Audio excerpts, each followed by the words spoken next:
Bonjour à toutes et à tous, je suis Stanley Torvik et je suis extrêmement ravi de vous avoir enfin dans ce podcast Créatures Sauvages. Comme certains l'ont vu passer cet été, j'annonçais l'arrivée pour septembre de mon podcast Créatures Sauvages. Ce moi, qui s'était résigné à ne plus attendre le bon moment pour me lancer, après avoir compris que ce moment n'existe pas, a été bafoué, giflé par l'un des événements auxquels la vie ne nous prépare pas, et ce même à 27 ans, la mort d'un parent. Le podcast qui était venu le plan A de ma vie a été déclassé. Très vite, il a fallu que j'accompagne ma femme dans une paperasse administrative, une émotion intense à laquelle personne n'est armé. Et ce, même quand les médecins t'annoncent 9 mois plus tôt la présence d'un cancer des poumons stade 4. Car entre-temps, il y a l'espoir, les quelques résultats du traitement expérimental qui te font croire que tu vas faire déjouer les statistiques. Dans ce même temps, il a fallu gérer aussi pas mal de changements personnels, l'arrivée de sa petite sœur dans notre cocon familial, et puis le changement professionnel pour moi.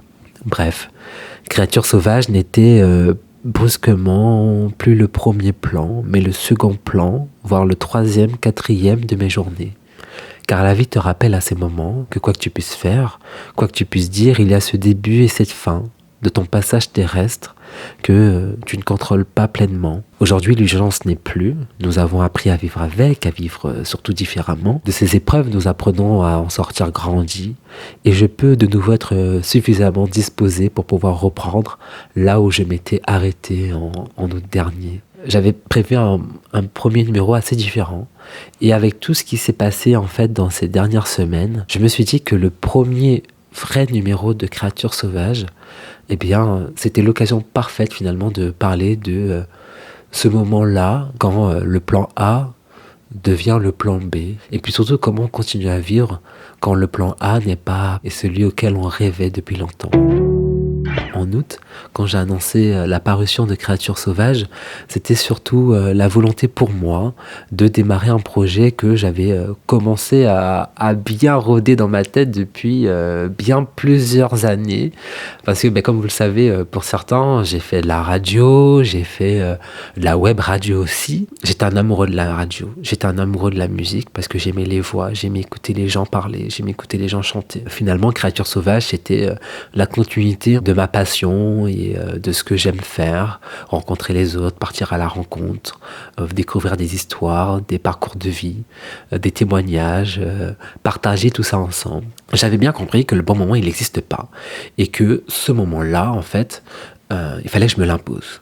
Parce que moi, depuis petit, j'ai toujours été quelqu'un qui avait très vite compris que si tu veux atteindre tel poste, si tu veux atteindre tel objectif, tu n'as pas d'autre choix que d'ouvrir la porte par toi-même. Quand après tu as des projets forcément qui se passent pas comme tu l'attendais, eh bien des fois tu perds confiance en toi, tu ne sais plus qui tu es vraiment et tu ne sais plus ce que tu veux finalement. Moi c'était quand même un gros problème chez moi, j'ai vraiment beaucoup perdu confiance, je me posais beaucoup de questions, je me remettais en question énormément et en fait j'ai laissé le doute s'installer.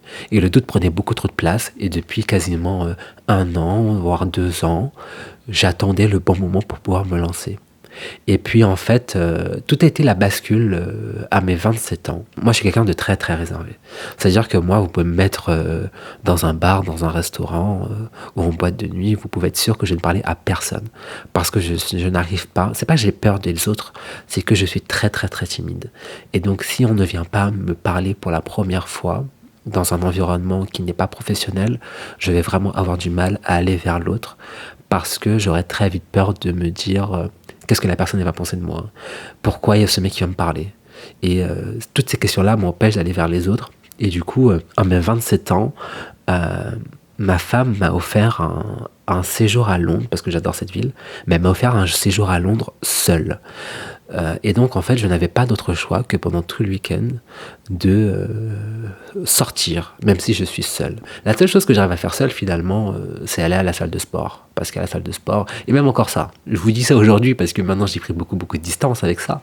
Mais la première séance que j'ai fait à la salle de sport, je suis resté littéralement 5 à 6-7 minutes parce que j'ai été renvoyer à l'image de moi seul à la salle de sport, qui ne connaît pas les machines, qui ne connaît pas le milieu, qui ne sait pas comment ça fonctionne. Mais voilà, tout ça, moi, c'est des trucs que j'aime pas.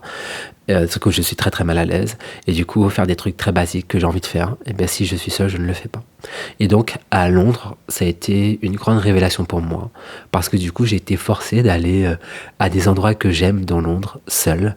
Et je me suis en fait énormément giflé moi-même parce que je me suis enfin rendu compte que les trucs que j'aimais faire, tu vois, même si j'étais seul, j'ai énormément apprécié les faire et j'ai tellement été heureux d'avoir osé sortir de ma chambre d'hôtel pour pouvoir apprécier la ville que arrivé de retour en France, je me suis dit désormais Stanley, ces 27 ans-là, elles vont te servir à ça. Accepter de faire des trucs que tu as envie de faire, même si tu es seul. Et donc, en fait, ça a été le grand basculement pour moi pour le podcast parce que du coup, j'ai osé vraiment commencer le travail seul, le projet seul. Et puis, il y a les plans que la vie t'impose. Tu n'as pas le choix que d'accepter que ton plan A devienne le plan B. Et voilà, c'est ce qui m'est arrivé. Ce qu'on ne prévoit jamais, même quand on croit être prêt, c'est le risque d'un des grands événements qui conditionnent la vie humaine, la mort. Et bien voilà, parce que comme je vous le disais en introduction, même si les médecins finalement te préparent, et bien quand la mort arrive, c'est le choc brutal, c'est le décalage brutal entre les projets personnels et l'urgence du réel. C'est le glissement des priorités, il faut accompagner, soutenir, assumer, encaisser. Et puis voilà, c'est pas évident parce que t'as 27 ans, tu t'as jamais vraiment vécu ça, c'est la première fois, tu découvres toute la paperasse administrative, juridique qu'il y a après le décès, et du coup tu dois faire le juridique et puis en même temps ton deuil, le passage à la vie d'après, à la vie sans l'être aimé, et le deuil se mêle en fait à la paperasse, aux démarches, aux responsabilités qui tombent sur toi. La désorganisation du quotidien, tout ce qui fait qu'un plan A s'efface, derrière en fait la survie émotionnelle, la logistique, le changement perpétuel au quotidien, enfin voilà. Tous ces trucs-là en fait ont pris beaucoup de place. Et c'était très compliqué pour moi de pouvoir avoir le temps, avoir le bagage émotionnel pour pouvoir revenir, de pouvoir reprendre en main ce podcast. Et en fait, ce moment où la vie bascule, c'est très très compliqué. Parce que, en fait, tu es à la fois dans une sorte d'acceptation que le plan A s'efface, parce qu'en fait, tu n'as pas trop le choix. À ces moments-là, quand la vie bascule, et là, je parle de la mort, mais ça peut se passer dans plein de choses. Ça peut se passer sur un plan professionnel. T'avais imaginé, je sais pas moi, d'être responsable de je sais pas quoi, de travailler dans telle boîte, l'entretien se passe pas très bien, toi tu te sens plus trop dans le poste, du coup ton plan A devient ton plan B, le plan B devient le plan A, et puis des fois le plan B ne fonctionne pas, il y avait le plan C, bon tu t'es dit bon au cas où on sait jamais, puis finalement le plan C devient le plan A, et puis voilà, il y a ce changement de bascule, il y a ce basculement quotidien du plan A, du plan B, du plan C, des fois même le plan D qui débarque en mode dernière carte contre Uno sur le jeu. Et puis toi, t'es là, et en fait, finalement, tu n'es que spectateur de tout ce qui se passe autour de toi. De tous les changements de ta vie, tu n'es que spectateur. Et c'est très très compliqué. Parce que finalement, tu comprends très vite que pour ton bien, pour vivre sans sentir la fracture de l'instant, il faut remplacer le choc de l'inédit par l'action. Et en fait, moi, c'est ça qui m'a beaucoup aidé. Parce qu'avec le recul aujourd'hui, pour vous métamorphoser, enfin pour vous mettre en image un peu tout ça, c'est un peu comme si l'eau monte chez toi.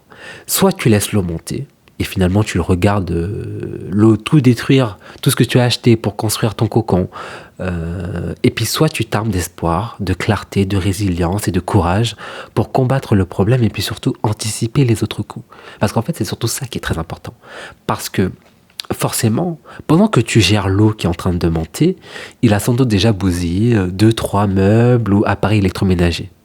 Donc il faut vraiment apprendre à poser ses yeux un peu partout pour un peu tout anticiper et ne plus être que dans la réaction. Et en fait, c'est surtout ça qui t'aide quand tu as ce changement de bascule constant, quotidien. Parce que si tu restes vraiment... Et moi, en fait, c'est surtout ça que j'ai appris. C'est si je restais focus sur l'instant et que je n'anticipais pas vraiment ce qui allait se passer après, sans ça, franchement, je n'aurais pas pu me relever aussi vite. Et en fait, c'est un peu comme un tsunami. Il y a la première vague qui fait mal, mais elle est vagues qui font vraiment, vraiment mal, c'est celles qui viennent après. Parce que celles qui viennent après, elles détruisent tout ce que la première vague a commencé à détruire. Et si tu n'anticipes pas les autres vagues, eh bien, tu es submergé. Tu es submergé, puis tu t'en sors plus. Et là, en fait, à ce moment-là, tu n'as plus d'autre choix de faire en sorte que l'adaptabilité devienne une force. J'avoue, j'ai un peu galéré à dire ce mot parce qu'il est très, très compliqué, mais parce qu'au fait, c'est très, très compliqué, en fait, de s'adapter. De s'adapter à quelque chose auquel tu n'attendais pas de base, ou à quelque chose que tu ne voulais pas de base, ou quelque chose qui te surprend comme ça. Mais oui, il faut t'adapter. T'adapter parce que, en fait, j'ai très vite déconstruit ce projet, en fait, même la vision du plan A. Et c'est pour ça, en fait, qu'il faut toujours avoir un plan B, un plan C, et ne pas avoir qu'un plan A. Parce que si tu as que le plan A dans la tête, si ce plan A, là, il s'écrit pas comme toi, tu l'entends, t'es frustré. T'es frustré, puis tu sais pas trop comment t'en sortir. Tu sais pas trop comment retomber sur tes pieds, tu sais pas trop comment rebondir après ça. Alors que si, finalement, tu entretiens très, très rapidement la conception que le plan A, il peut devenir un plan B, puis devenir un plan C, puis devenir un plan D ou un plan Z, tu sais que tu as plein de cartes dans tes mains. Après, forcément, moi je dis ça parce que j'avais les ressources émotionnelles pour pouvoir le faire. J'avais déjà été accompagné par un psy depuis quelques mois. J'avais quand même une situation économique qui me permettait aussi de pouvoir rebondir de manière correcte, entre guillemets, mais sans même ça, quelle que soit ta situation, si tu n'as pas le plan B dans ta tête, si tu n'as pas le plan C dans ta tête, t'es perdu. Vraiment déconstruire la perception du plan A pour pouvoir imaginer d'autres issues possibles. Parce que si tu ne vois que la route sans issue, eh bien, t'as beau faire demi-tour, la route elle reste la même. Alors si tu conçois la vie comme une sorte d'autoroute où il y a une sortie toutes les 2 kilomètres, je t'assure que ton chemin, tu le vivras beaucoup mieux. Et puis surtout après ça, en fait, quand tu as commencé à t'adapter en fait à ta nouvelle vie, à ta vie qui change tout le temps, l'envie de créer revient différemment, plus profondément. Et je crois que c'est aujourd'hui en fait ça qui est avec le Créatures Sauvages. C'est que plus que jamais, j'avais vraiment ce besoin de pouvoir prendre la parole, pouvoir prendre le micro, tendre la parole à toutes les autres personnes sur cette terre qui vivent aussi des aventures extraordinaires pas forcément dans le sens fantastique, dans le sens génial, mais extraordinaire parce que c'est en dehors de l'ordinaire. Et bien qu'en fait, finalement, la mort est quelque chose de très classique, parce que on va tous mourir en fait. L'adaptabilité, c'est surtout une notion qui m'a permis de prendre beaucoup de recul. Parce qu'en fait, j'ai compris que parfois, t'as pas besoin de tout comprendre. T'as pas besoin de savoir exactement ce qui va se passer demain. T'as pas besoin forcément de savoir ce qui va se passer dans 10 jours. La chose que t'as à faire, parfois, c'est d'être assis et laisser le train avancer. Et quand tu commences à accepter ça, tous les changements qui se passent, en anticipant les coups bien évidemment, tu vis le truc mais tellement différemment. Genre franchement, il s'est passé des dingueries. Parce que forcément, on va rentrer dans les détails, on est là pour parler sans filtre. Ma belle-mère est décédée. À la suite de son décès, comme je vous le disais, du coup sa fille mineure vit avec nous, donc il a fallu aussi qu'on cherche un logement de manière assez rapide pour que tout le monde puisse retrouver très facilement et très très vite un cocon personnel, un espace qui est dédié, etc. J'ai dû déménager, j'ai changé de ville. En changeant de ville, mon fils a perdu la place en crèche, donc il a aussi fallu qu'on retrouve une place en crèche. Et pour ceux qui sont parents, vous savez que c'est très très très galère de trouver une nounou, une place en crèche ou un mode de garde tout court pour son enfant en l'espace de quelques jours en Île-de-France. Donc voilà, c'était aussi un stress énorme. Et puis, il a fait que je change de travail très très rapidement. Donc c'était plein de changements qui m'ont franchement été très compliqués à gérer. J'aurais appris ça il y a 8 mois, je vous assure, je serais tombé. Je serais vraiment tombé parce que je n'aurais pas eu la force pour pouvoir gérer tout ça. Mais en fait, avec le décès, toutes ces choses-là, en fait, elles devenaient assez futiles. Parce que le décès, en fait, ça te prépare pas. Et le décès, quand il est là, il n'y a rien d'autre à faire que d'accepter. Alors qu'en fait, tous les autres changements... t'as le temps en fait encore de t'y faire, t'as le temps de te réadapter, t'as le temps de modifier la chose. Et donc moi en fait toutes ces périodes-là, c'était surtout l'apprentissage, apprendre à avoir confiance en moi, cet acharnement constant pour l'étape d'après, qui a été cette fois-ci très très positif dans ce processus-là de résilience, car ce sont vraiment les piliers qui m'ont permis de tenir debout. Et puis finalement, Créature sauvage a aussi pris beaucoup plus de sens dans ce nouveau contexte de vie, car finalement, plus que jamais, j'ai envie que ce podcast soit un réel espace de parole, de reconstruction. J'ai envie que ce podcast soit un réel hommage implicite à la vie qui continue, parce que moi, en fait, c'est des choses qui m'ont toujours beaucoup plu, c'est des choses qui m'ont toujours beaucoup animé. Le fait que la vie, quoi qu'il puisse se passer, quoi qu'il puisse arriver, la vie, en fait, elle continue. J'ai envie que ce podcast soit aussi une exploration des forces qu'on découvre en soi quand tout s'effondre. Parce que même quand tout s'écroule, il reste ce qu'on choisit d'en faire. Un peu comme le lendemain d'une fin du monde et qu'il faut créer un nouveau monde. Voilà. C'est un peu tout ce que j'ai envie de vous dire pour ce premier numéro, ce premier podcast prélude. J'espère que ça vous aura aidé si vous traversez un moment un peu compliqué. En tout cas, on se retrouve très bientôt avec un nouvel invité, car dans Créature sauvage, la parole ne demande plus la permission pour exister. Allez, bisous. Je vous laisse sur ça et puis on se retrouve très bientôt.